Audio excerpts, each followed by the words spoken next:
Young and the Restless spoilers.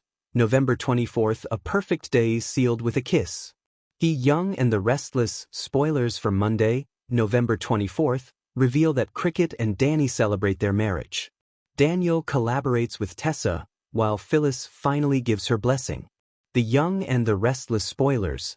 Guests toast for the newlyweds. On Monday, Danny and Christine's wedding reception kicks off. The Young and the Restless spoilers say Cricket feels relieved that the day went off without a hitch, and not even Phyllis managed to derail it. Nina tells the bride that it wasn't Phyllis who sent the mums, it was Esther. She didn't know you were allergic, she just liked the colors. The ladies laugh. Downstairs, Daniel tells Tessa he can't go through with their performance. You have to do it alone, he tells her. I'm out. Just as Tessa is about to reply, Christine arrives in her stunning satin gown. Danny wants to toast his new bride, but Gina tells him to give others a chance to toast them.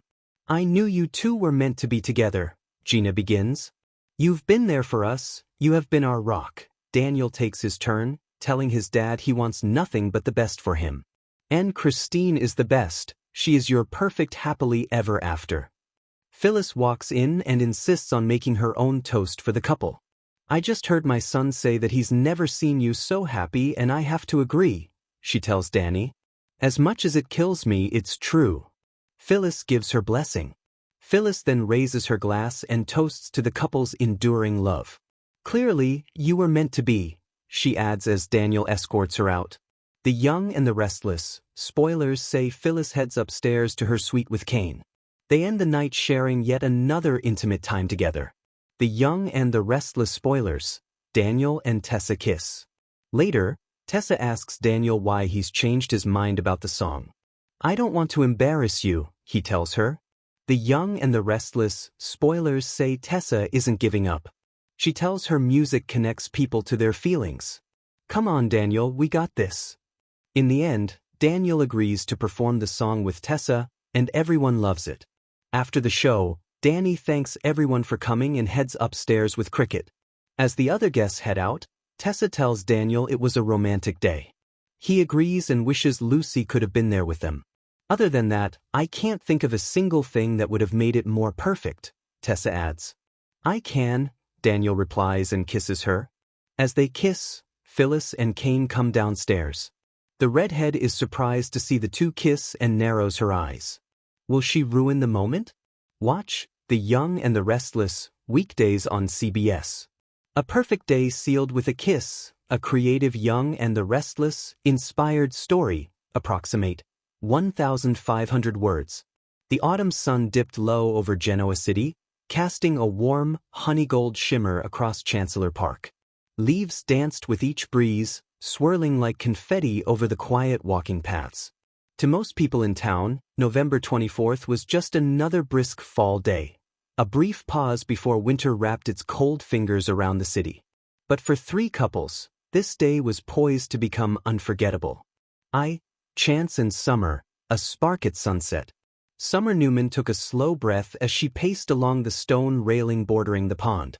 Her phone buzzed with messages, Kyle asking for a signature, Phyllis sending a gif of a winking heart, and her grandmother gently reminding her not to overthink things into an early grave.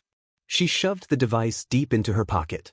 This moment wasn't about business, or family, or ghosts of relationships past. It was about her and Chance.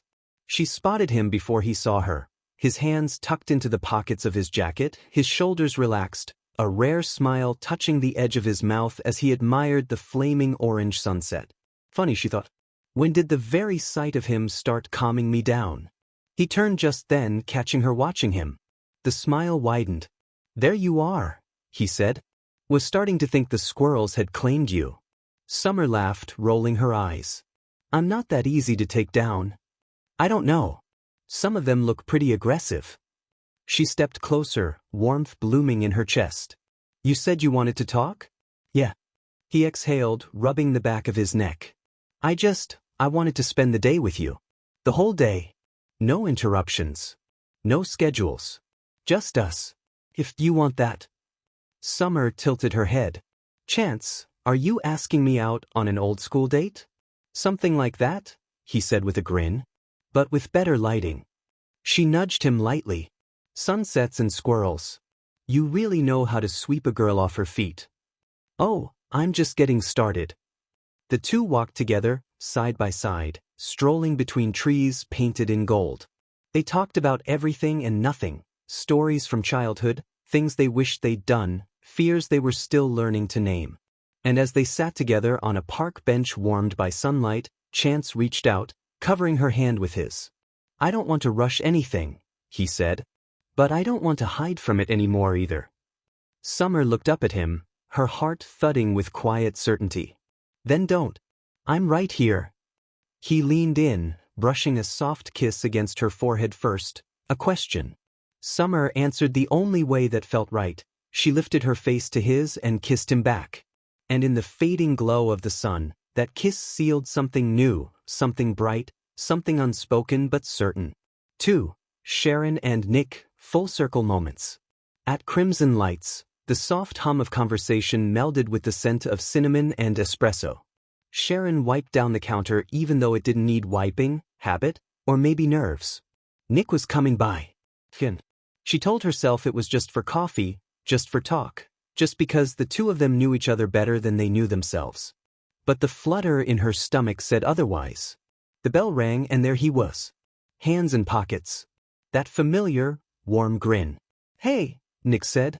Got time for one more caffeine addict? Always, Sharon answered, her voice softer than she intended. Nick slid onto a stool. You're busy today. Holiday shoppers, she sighed. Everyone's jittery, excited, chaotic. You love it, he teased. Maybe, she admitted. He studied her for a moment. You okay? You seem distracted. She swallowed. I've just been thinking a lot lately. About life. People. Timing. Timing, Nick echoed. That's a big one for us. Sharon laughed gently. We've never had the best track record there. Maybe not. He leaned forward on his elbows.